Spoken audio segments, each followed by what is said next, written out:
Baik, selamat pagi untuk Pak Dharma. Sebelumnya kami dari kelompok 3 ingin mempresentasikan hasil selama kuliah lapangan terpadu kami. Next.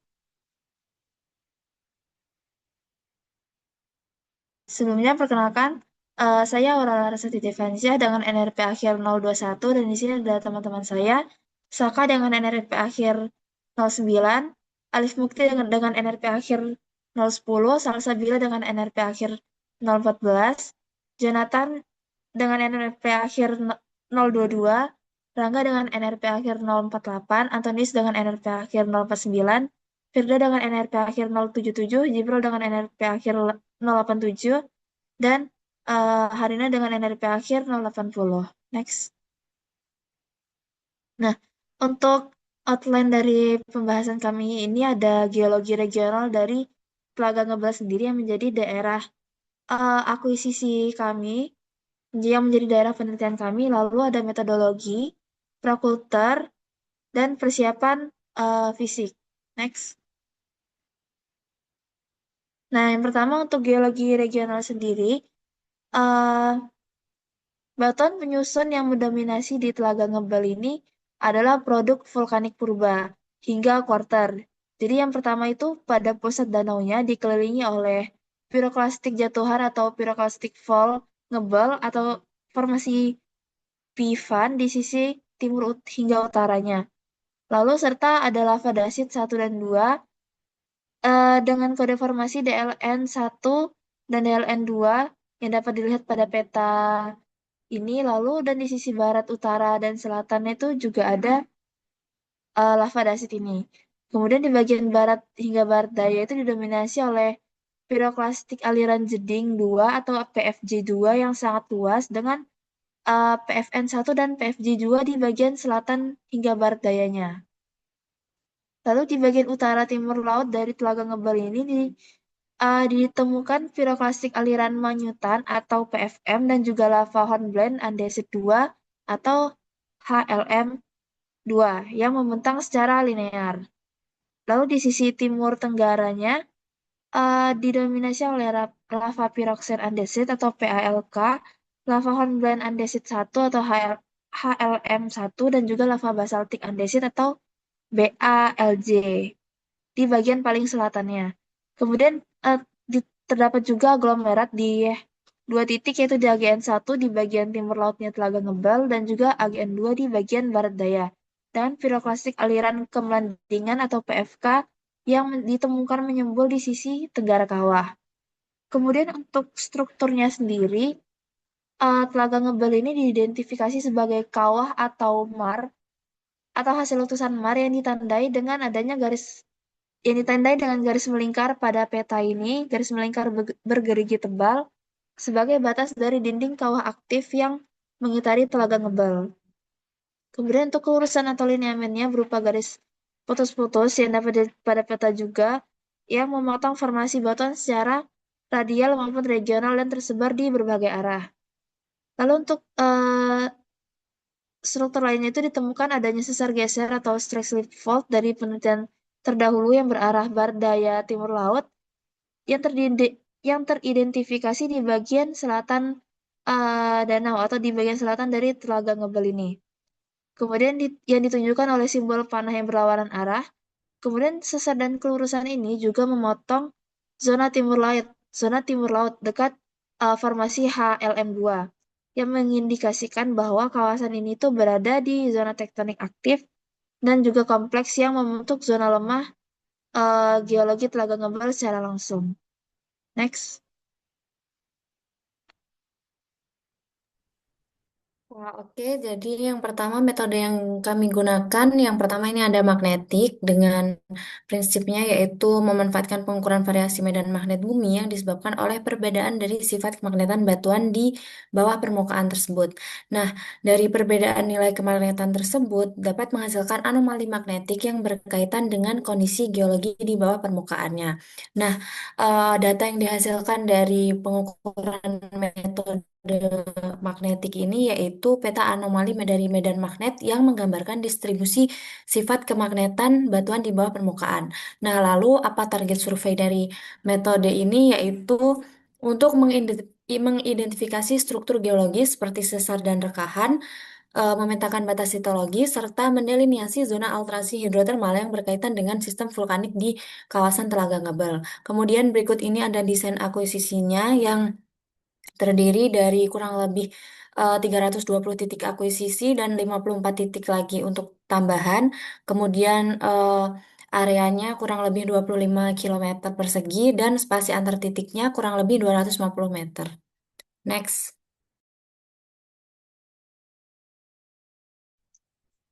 Oke, selanjutnya ada metode graffiti, di mana graffiti ini adalah berupa metode gaya berat yang merupakan metode geofisika yang memanfaatkan variasi dari medan gravitasi yang ada di bumi akibat dari perbedaan densitas atau massa jenis batuan di bawah permukaan. Nah, untuk data yang dihasilkan atau output datanya berupa anomali gaya berat yang akan menggambarkan distribusi densitas batuan yang ada di bawah permukaan. Target survei yang ditargetkan di Telaga Ngabel ini adalah mengidentifikasi struktur geologi bawah permukaan seperti sesar, rekahan, batas batuan dasar, serta mendelineasi morfologi dan struktur internal kawah di Telaga Ngabel. Untuk desain akuisisinya seperti gambar di samping itu ada titik G1 hingga G89. Oke, next. Oke, selanjutnya metode MT atau magnetotelurik, yaitu metode geofisika pasif yang memanfaatkan variasi alami medan elektromagnetik bumi untuk mengetahui kondisi bawah permukaan. Eh, Berbeda dengan metode geofisika aktif yang memerlukan sumber buatan, metode MT ini memanfaatkan sumber alami dari aktivitas atmosfer maupun interaksi angin matahari dengan medan magnet bumi. Terus untuk data yang dipakai itu yang akan diperoleh dari pengukuran ini adalah resistivitas semu dan fase. Kedua parameter tersebut nantinya akan diolah sehingga menghasilkan model distribusi resistivitas bawah permukaan. Habis itu pada eh, target surveinya itu mengidentifikasi zona konduktif, zona alterasi, rekahan, serta struktur geologi yang mana berpotensi menjadi jalur aliran fluida di kawasan Telaga Ngebal. Yang mana informasi ini penting karena daerah tersebut memiliki potensi panas bumi sehingga keberadaan jalur fluida menjadi salah satu aspek yang ingin diketahui. Terus di sebelah kanan merupakan gambar dari desain akuisisi yang dimana dibuat satu line dengan titik stasiun ada sekitar 10. Oke, next.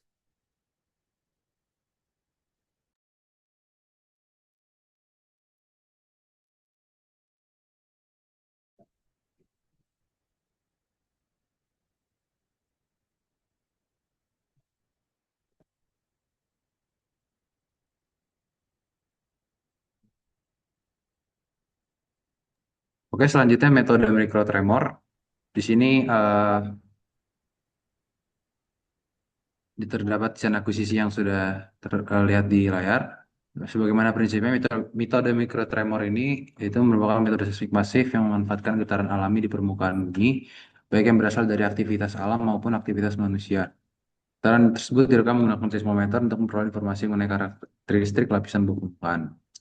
Nah, data yang dihasilkan dari mikrotremor ini merupakan getaran tanah berupa frekuensi dominan, amplifikasi tanah dominan, serta karakteristik lapisan bawah permukaan. Serta target survei yaitu mengidentifikasi karakteristik lapisan tanah, ketebalan sedimen, dan zona lemah bawah permukaan yang mempengaruhi kestabilan lereng di kawasan Telaga Ngebel. Jadi, sesuai dengan tema kuliah lapangan terpadu kali ini, yaitu kebencanaan, ada beberapa titik yang difokuskan untuk metode mikrotremor. Di sini ada titik pada single measure dan ada multi array, serta juga ada titik mikrotremor yang apa ini, bercross section dengan seismic refraksi. Nanti di sini akan dilihat bagaimana perilaku tanah seperti dalam parameter VS30 ataupun HVSR, nilai HVSR-nya akan mempengaruhi stabilitas lereng di kawasan Telaga Ngebel. Next. Selanjutnya untuk segmen penjual yaitu metode ini yaitu SPIR merupakan metode geofisika pasif yaitu menghitung benda potensial kali ini di permukaan tanah tanpa mendeteksikan arus listrik. Nah, anomali potensial yang terukur umumnya itu berkaitan dengan yang sudah bawah tanah permukaan, yaitu dengan proses elektrokimia maupun variasi fisik batuan tersebut. Lalu untuk data yang bakal dihasilkan yaitu dengan data distribusi beda potensial alami atau MT yang digunakan buat memetakan anomali bawah tanah. Lalu untuk target surveinya itu mengindikasikan jalur aliran fluida bawah permukaan, lalu zona alimentasi geotermal dan juga serta zona lembah yang berpotensi mempengaruhi kestabilan lereng di kawasan Telaga Ngadel tersebut.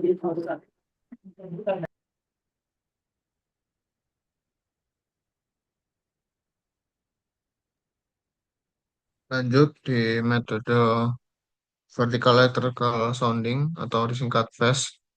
Di sini metode VES menggunakan konfigurasi Schlumberger yang bekerja berdasarkan hukum Ohm. Di sini metodenya itu menginjeksi arus listrik dengan elektroda arus yang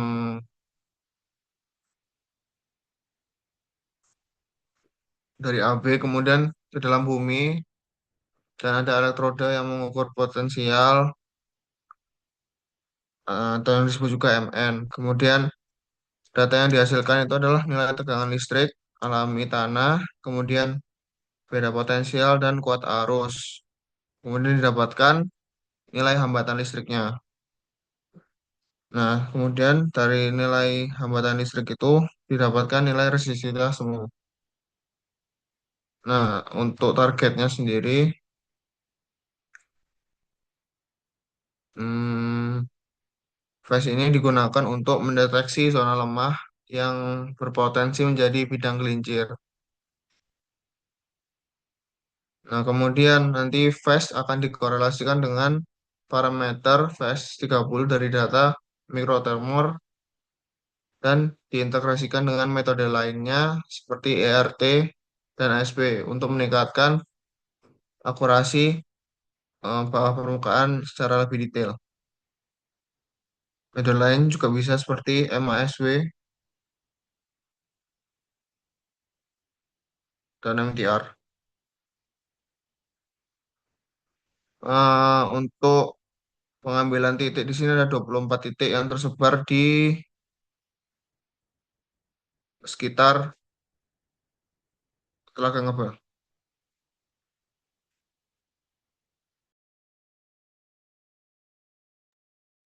Untuk selanjutnya ada Electrical Resistivity Tomography atau ERT. Jadi prinsipnya itu metode Electrical Resistivity Tomography atau ERT ini merupakan metode geolistrik aktif yang menginjeksikan arus listrik ke dalam tanah untuk mengukur beda potensi untuk mengukur beda potensial dan peroleh nilai resistivitas semu. Data tersebut diproses melalui inversi sehingga menghasilkan model distribusi resistivitas bawah permukaan yang mencerminkan variasi litologi, kandungan air, tingkat pelapukan, dan rekahan batuan. Lalu data yang dihasilkan itu penampang distribusi resistivitas bawah permukaan, hasil inversi yang digunakan untuk menginterpretasikan litologi, batas lapisan, zona jenuh air, tingkat pelapukan, serta keberadaan rekahan.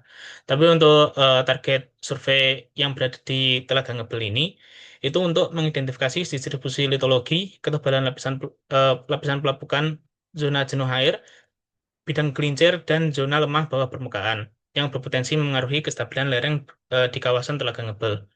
Untuk IRT sendiri difokuskan untuk kebencanaan dan itu dikorelasikan dengan atau diintegrasikan dengan metode yang lain seperti self potensial, phase, dan mikrotremor. Nah, untuk desain akuisisi sendiri itu eh, desain akuisisinya itu berada di mencakup 3 kilometer persegi areanya, jumlah titiknya itu ada 16 titik. Tapi setelah dilakukan survei ke sana, maka direduksi menjadi 4 titik saja. Dengan masing-masing titik itu ada 2 line. Lalu spasi antar elektroda itu kurang lebih 5 meter, jumlah elektrodanya 48, bentangan kabelnya itu 235 meter, estimasi lama pengukuran setiap titik itu kurang lebih 60 menit. Lalu alat yang digunakan MAE. Oke, next.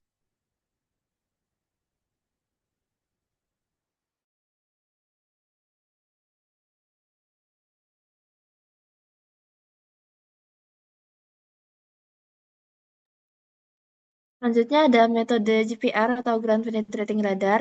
Nah, metode GPR ini prinsipnya adalah memanfaatkan gelombang elektromagnetik yang dipancarkan oleh alat ke dalam tanah. Nah, nanti gelombang ini akan dipantulkan saat menemui batas-batas lapisan dengan perbedaan sifat dielektrik sehingga dapat menggambarkan kondisi bawah permukaan yang dangkal dengan resolusi yang tinggi. Karena untuk metode GPR ini sendiri menggunakan frekuensi tinggi.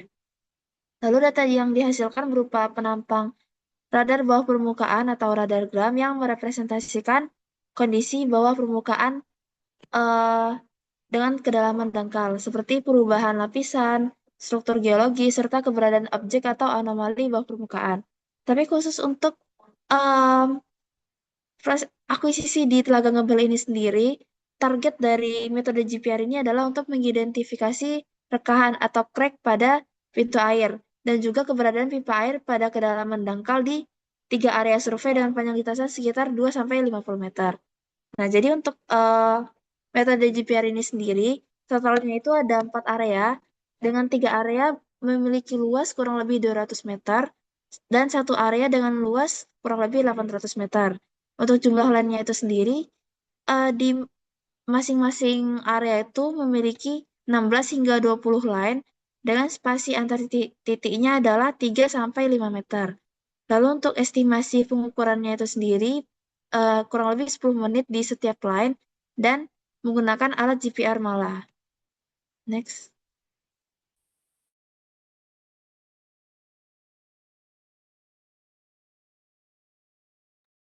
Untuk ini ada Sub-Bottom Profiler atau SBP. Ini adalah metode tambahan dan diukurnya itu di luar 8 hari pengukuran. Jadi dilakukan pada hari remedial. Jadi prinsip metode SPP ini memanfaatkan gelombang akustik yang dipancarkan ke dasar perairan. Jadi ini dilakukan ke apa namanya di telaga ngebelnya. Gelombang tersebut akan dipantulkan kembali oleh lapisan sedimen dan direkam untuk menghasilkan gambaran kondisi bawah dasar perairan. Data yang dihasilkan itu menampang bawah dasar danau yang menunjukkan ketebalan sedimen, batas antar lapisan, serta struktur bawah permukaan.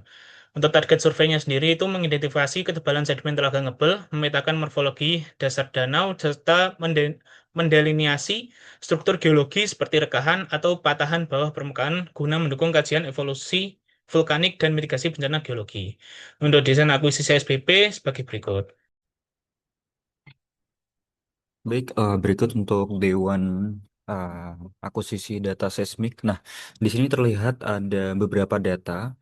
Nah, pada saat itu, untuk alat geofonnya, terutama di geofon bagian belakang, di grouping nomor 22, 23, 24, itu kurang akurat dalam membaca frekuensi datanya, karena sudah diganti geofonnya, lalu diganti kabel channelnya, itu tetap nggak bisa merekam.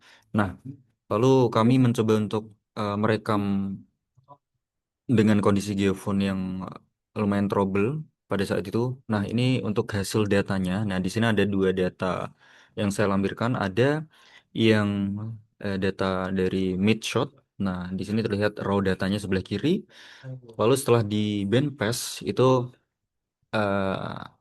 lumayan kelihatan. Namun untuk first breaknya itu nggak terlalu kelihatan karena keterbatasan alat. Mungkin alatnya pada saat itu error. Nah, di sini saya bandingkan dengan data Coulter tahun lalu. Jadi di sebelah kanan ini terlihat ini di mid shot. Jadi terlihat first break-nya sangat kelihatan jelas di sebelah bagian atas ini.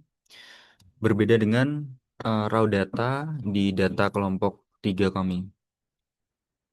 Nah, untuk itu ini tidak bisa diolah di zone D karena datanya kurang terlihat jelas di first eh, pickingnya untuk di first pick. Nah, ini untuk pengolahan zondinya. Nah, ini yang sebelah kiri ada picking first big shot 1, shot 16, dan shot 27. Nah, ini menggunakan data Coulter tahun lalu yaitu 2025.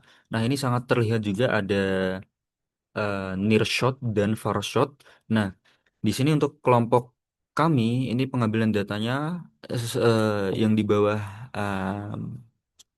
bagian keempat ini terlihat frekuensinya sama semua. Ini digunakan bandpass yang sama dengan filter-filter yang lainnya. Jadi untuk bandpassnya itu sekitar 10, 25, 40, dan 60. Nah, di sini terlihat tidak ada first break di sini. Jadi semua frekuensinya sama. Untuk itu data first breakingnya yang kelompok 3 itu tidak dapat diolah. Nah, setelah itu kami olah data kami yang jelek tadi, yang banyak noise-nya, dan kami paksa untuk diinversi, hasilnya seperti ini.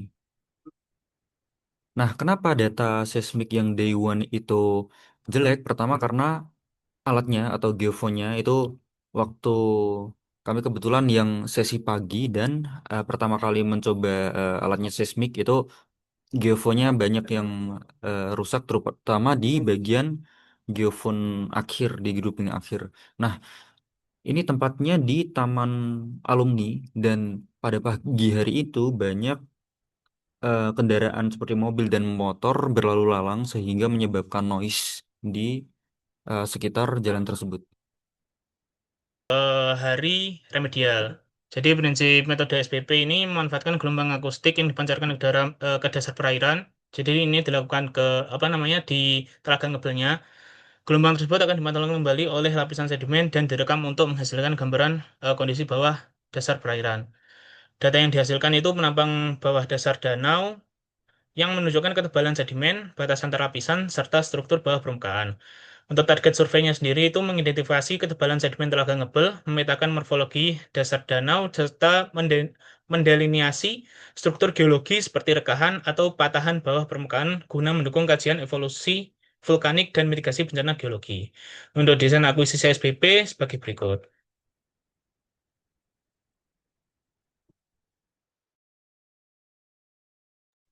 Oke, selanjutnya ini bagian slide prakultur MT yang dimana dilakukan pada bulan Mei tanggal 1. Eh, di sini datanya MT-nya sebelum dilakukan pengelolaan dan eh, interpretasi lebih lanjut. Pertama pada bagian kiri itu ditampilkan sounding curve dari dua stasiun yaitu oh ya sebelumnya ini data dari literatur yang mana kita langsung disuruh mengolah datanya untuk menghasilkan sounding curve, phase tensor, phase pseudo section, phase tensor map, sama DOP-nya. Untuk yang bagian sebelah kiri itu ada sounding groove, itu ada dua stasiun yaitu ST01 dan ST07. Eh, grafik bagian atas itu menunjukkan nilai apparent resistivity, sedangkan yang grafik bagian bawah itu nilai phase terhadap periode. Pada stasiun ST01 itu diberi kotak warna hijau, itu menunjukkan data periode pendek yang masih memiliki kualitas baik karena kurva terlihat halus dan nilai ZXY dan ZYX itu masih konsisten serta error barnya relatif kecil. Namun pada area kotak merah itu terlihat eh, memasuki periode yang lebih panjang. Terus error barnya mulai membesar dan kurvanya menjadi tidak stabil. Terus untuk stasiun ST07 itu baik kurva resistivitas maupun phase-nya terlihat lebih halus dengan ZXY dan ZYX yang masih saling berhimpit sehingga kualitas datanya tergolong baik hampir di seluruh rentang periode. Selanjutnya pada bagian gambar kanan itu ada phase tensor pseudo section yang mana bagian atas itu square yang bawah Pmin yang digunakan untuk mengevaluasi perubahan karakteristik phase tensor pada setiap stasiun terhadap periode. Nah, kotak merah itu menunjukkan beberapa titik yang mengalami perubahan bentuk elips maupun orientasi yang cukup signifikan. Selanjutnya, pada bagian bawah kiri itu ditampilkan phase tensor map. Eh, ini untuk beberapa periode yang berbeda.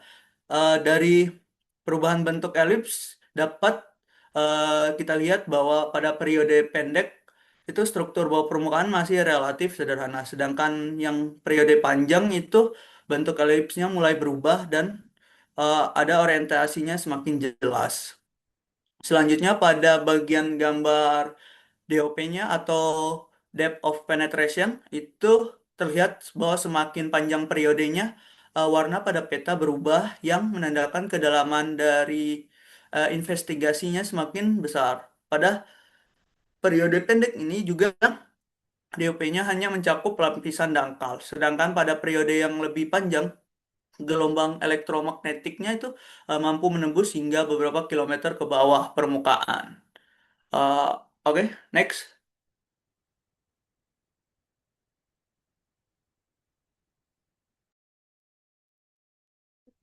Eh,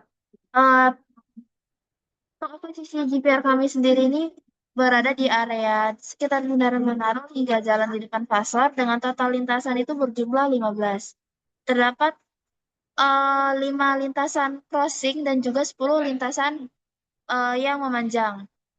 Lalu di sini dari hasil akuisisi kami kemudian diolah menggunakan dan yang pertama itu meningkatkan gain dari datanya agar reflektornya itu lebih terlihat, lalu melakukan background removal, band pass filter di wall, move start time, time cut, dan juga static correction.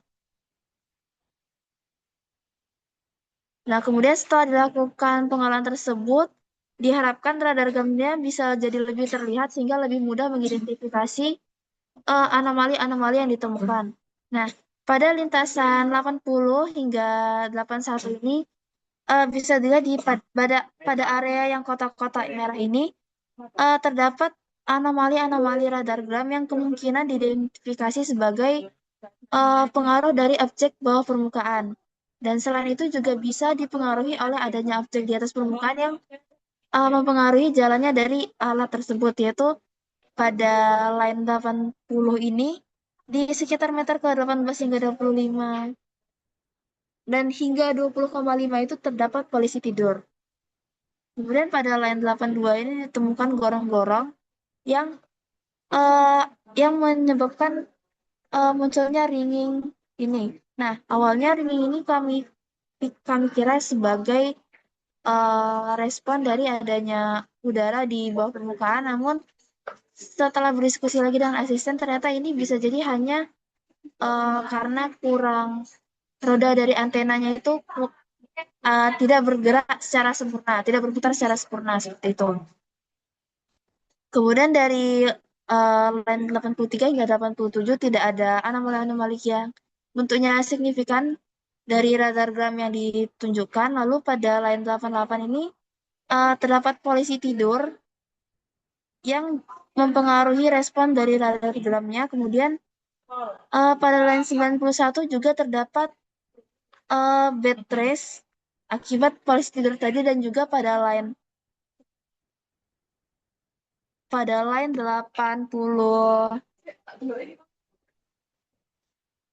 Nah, 82 ini juga muncul ringing tadi yang disebabkan karena alat yang kurang bergerak secara maksimal. Ini disebabkan karena rodanya kurang berputar secara maksimal. Next.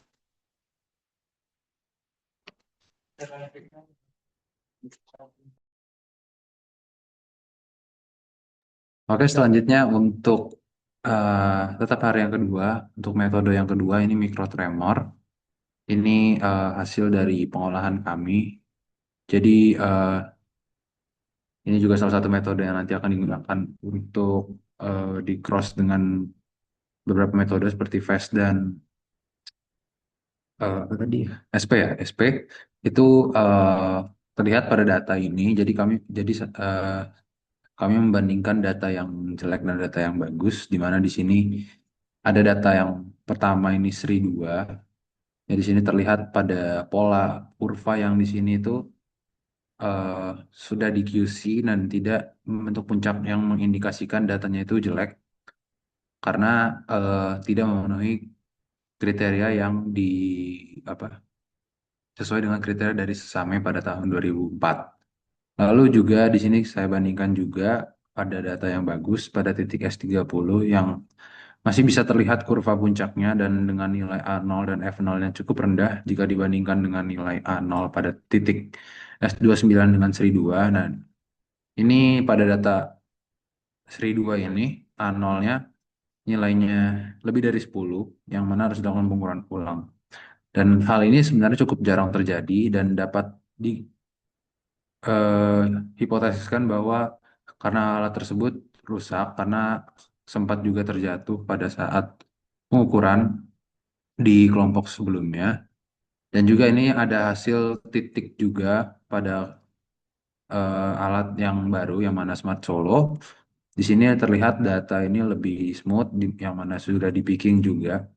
Dan namun saya juga lupa menampilkan nilai F0A0-nya. Nah, di sini juga ada beberapa kendala dan evaluasi yang bisa saya sampaikan dari metode mikrotremor, di mana beberapa kendala seperti banyak noise, terdapat error alat yang lama tidak bisa menangkap sinyal, lalu juga setup alat multistation yang terlalu lama sehingga waktunya tidak sempat untuk mendapatkan target semua titik, lalu pengolahan yang terlalu banyak dan susah saat QC data, serta penentuan titik yang terlalu lama untuk diambil atau decision making yang buruk. Lalu juga ada dokumentasi yang tidak lengkap tiap titik. Nah, di sini saya juga sudah sampaikan setiap evaluasi dari beberapa kendala yang disampaikan. Jadi harapannya setelah Rakuter Mikrotremor ini di mana nanti saat kuliah lapangan di mana titiknya akan lebih banyak bisa mencapai efisiensi yang lebih meningkat dan mendapatkan data yang bagus serta tetap apa ya, memperhatikan setiap detail-detail kecil seperti dokumentasi, decision making pemilihan titik, lalu juga setup alat yang cepat agar tetap efisien. Next. Untuk hari ketiga, kami melakukan metode FAST dan ERT. Untuk metode ERT sendiri itu di dua dua line, tapi dalam satu jalan. Itu berada di depan eh, research center sama di depan eh, informatika. Nah, kami di sini menampilkan eh, hasil dari robust inversion saja dengan menggunakan software ResTudy Inversion. Karena mengapa kami cuma menampilkan robust inversion saja? Jika yang menggunakan eh, satunya, saya lupa namanya. Nah, itu errornya itu sangat besar. Tapi untuk mendapatkan nilai error yang kecil atau maksimal, itu kami menggunakan robust inversion. Tapi kami sebenarnya juga menggunakan inversion yang satunya itu untuk membandingkan hasilnya saja. Next untuk fast. Lanjut untuk fast sendiri, di sini kami melakukan dua pengukuran di dua titik, di tepatnya itu di depan Perumdos Blok U dan di seberang jalannya. Untuk yang titik pertama itu tepat di depan Perumdos Blok U. Di sini tadi dilakukan akuisisi menggunakan EDAP. Di sini eh, Seperti yang saya bilang tadi, data yang diambil itu self potensial, kemudian nilai V-nya, kemudian I, kemudian didapat, mohon maaf, kemudian arus selanjutnya dari nilai yang tadi disebutkan didapatkan eh, resistivitasnya, kemudian dihitung dengan berbagai koreksi sehingga mendapatkan apparent resistivity. Selanjutnya, dengan menggunakan software Progress, di sini kami lakukan forward modeling. Di sini dicontohkan pada lintasan 1, kami memodelkan data ini dengan 4 layer. Di kedalaman 0, di sini nilai resistivitasnya 11, di kedalaman 0,8 resistivitasnya 5, di kedalaman 7 resistivitasnya 0,5, di kedalaman 15 meter resistivitasnya 0,32. Untuk forward modeling ini pada lintasan 1 didapatkan RMS sekitar 16%. Selanjutnya dilakukan inversi dari forward model itu dan didapatkan nilai RMS-nya sekitar 7% dengan hasil inversi line 1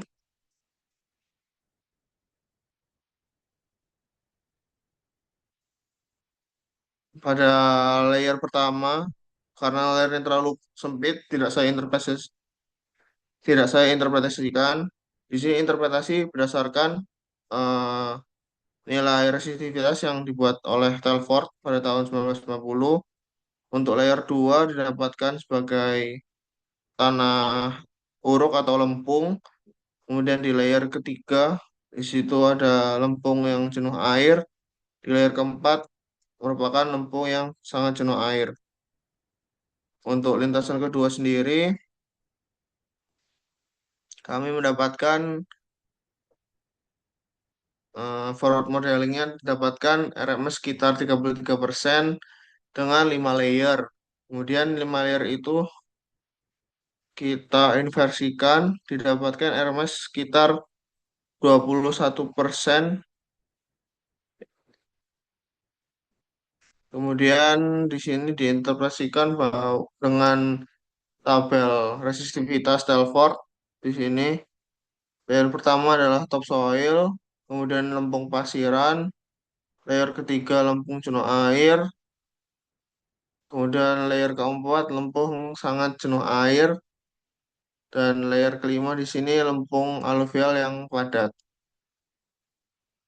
Secara berurutan didapatkan nilai resistivitasnya 15,82, kemudian di layer 2 7,52, pada layer 3 1,19, layer keempat 0,04, dan layer kelima 1,24. Terima kasih. Next.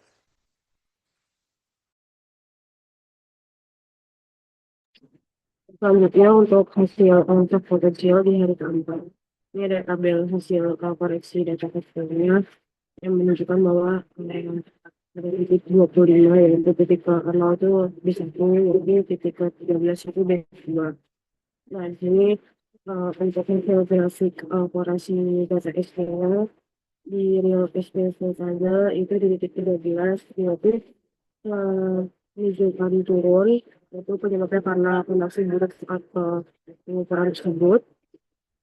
Lalu untuk SMR-nya di sore tadi 19,56 dengan after yaitu 19,42,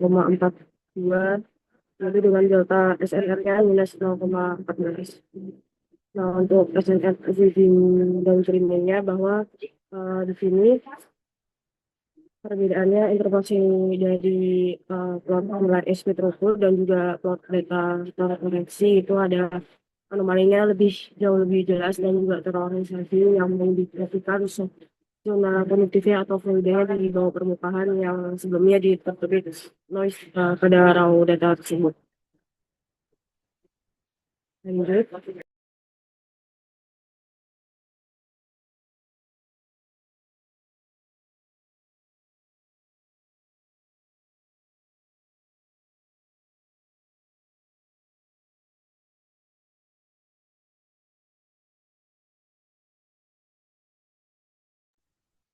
Oke, selanjutnya ada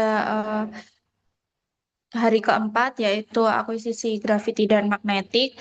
Namun untuk grafiti sendiri karena alatnya belum ada, jadi kami akuisisi dengan alat geodetik. Namun kami tetap mengolah data grafiti yang diberikan oleh asisten, di mana data grafiti ini akan dikoreksi ke dalam Excel, kemudian dimasukkan ke coding Python yaitu untuk mencari best option dari data gravity tersebut untuk selanjutnya diolah pada software Gsolve yang kemudian diperoleh output berupa koreksi drift, yaitu koreksi apung harian.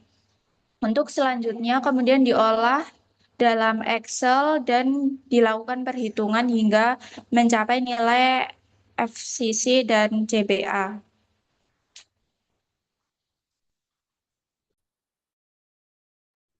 Oke, selanjutnya ada magnetik, yaitu dilakukan dengan akuisisi di di daerah eh, gedung studi pembangunan sampai di kantin, sampai di eh, kimia industri dengan total titik ada 10 titik. Nah, dari 10 data akuisisi magnetik tersebut dilakukan koreksi untuk mendapatkan nilai TMI yang akan dilakukan interpolasi. Nah, eh, di sebelah kanan itu ada hasil interpolasi dari TMI di hari ketiga, data kelompok 3 ya ada dengan menggunakan minimum kurvatur dan kriging. Nah, untuk hasilnya sendiri tidak jauh beda, di mana dengan interpolasi menggunakan minimum kurvatur itu tren anomalinya atau TM dari hasil TMI-nya itu lebih kelihatan atau lebih smooth dan bisa untuk mengidentifikasi dari batas kontak batuannya.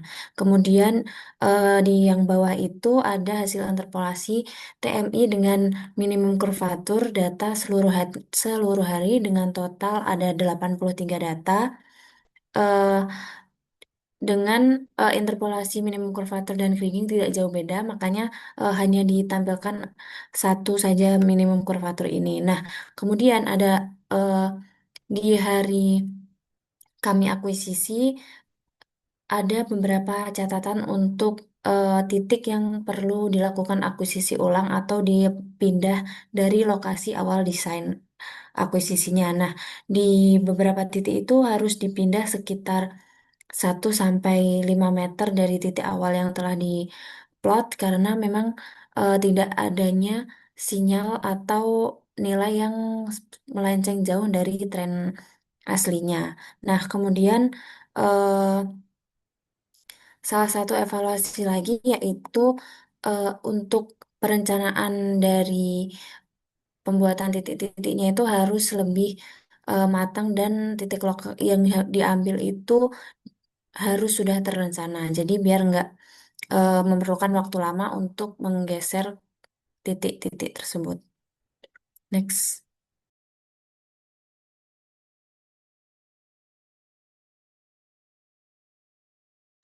Oke, untuk selanjutnya yaitu rekap persiapan fisik eh, yang dimana eh, latihan rutin ini telah dilaksanakan bersama di teknik geofisika ITS banyak 11 kali, kemudian latihan rutin dan dibayar dengan latihan mandiri jika tidak mengikuti. Nah, untuk beberapa nama tersebut, yang pertama ada Saka dengan NRP 1009 dengan progresnya 81,82%, 9 kali ikut dari 11 kali latihan. Kemudian untuk Sakti dengan NRP 1010 dengan progresnya 72,7% dengan 8 kali ikut dari 11 kali latihan. Kemudian ada Salsa dengan NRP 1014 dengan progres 90,9% dengan mengikuti 10 per 11 kali latihan rutin. Dan untuk Aura dengan NRP 1021 itu mengikuti semua dengan progres 100%. Dan ada Jonathan dengan RP 1022 100% mengikuti semua Dan ada saya sendiri, Rangga 1048, progresnya masih 18% dengan 2 kali keikutsertaan. Dan untuk Tono 1049, 100% mengikuti semua. Untuk Firda dengan NRP 1077, 81,82% dengan 9 kali keikutsertaan. Oke, untuk selanjutnya ada rencana persiapan fisik, di mana ini merupakan bentuk tanggung jawab setiap individu untuk mempersiapkan fisik sebelum kegiatan kuliah lapangan terpadu dimulai. Nah, rencana dari kelompok kami yang pertama yaitu melakukan latihan rutin individu minimal 2 kali seminggu, kemudian mengirim bukti olahraga ke grup WA agar bisa saling mengetahui satu sama lain progres masing-masing. Yang kedua ada rekapitulasi yang akan diupload dan dibuat highlight di Instagram kelompok kami, yaitu @cultristory sebagai bukti pelaksanaan. Yang ketiga, ada persiapan fisik dapat dilakukan dengan kegiatan lari minimal 2,5 km atau bisa dengan home exercise seperti latihan rutin biasanya. Oke, next.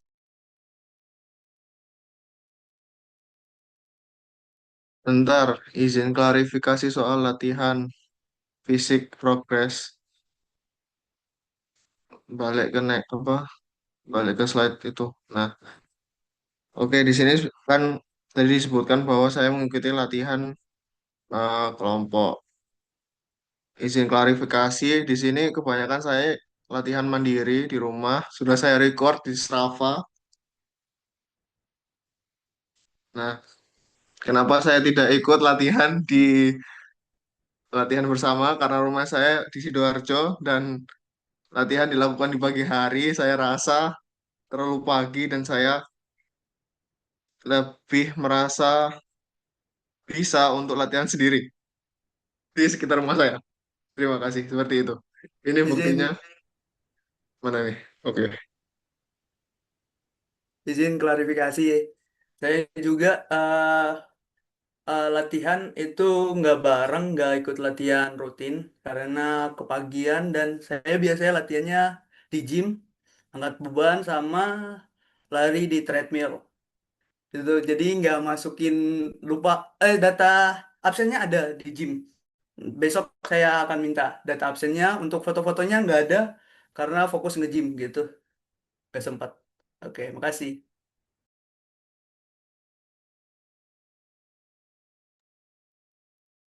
Ya, kalau saya sendiri itu 2 kali tidak ikut latihan rutin bersama itu, yang pertama sempat ada berapa kali ya, berapa kali saya lupa, tapi diganti pada Jumat sore.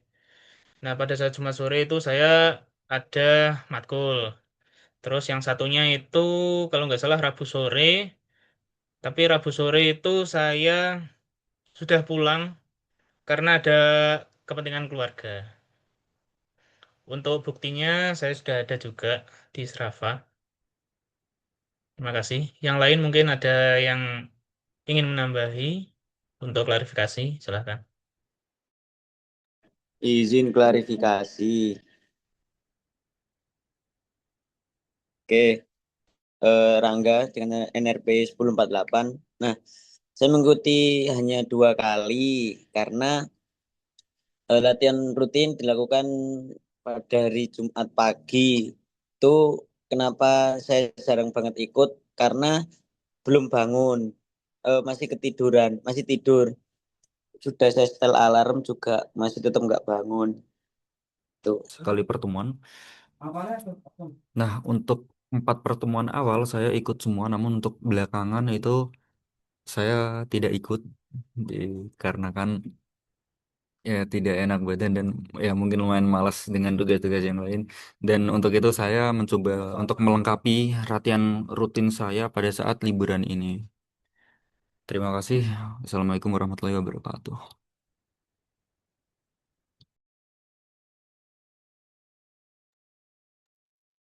Baik, Yang terima lain kasih boleh. klarifikasinya teman-teman. Apakah ada yang lain? Kalau sudah, mari kita cukupkan saja. Terima kasih. Selamat pagi, selamat siang, selamat malam.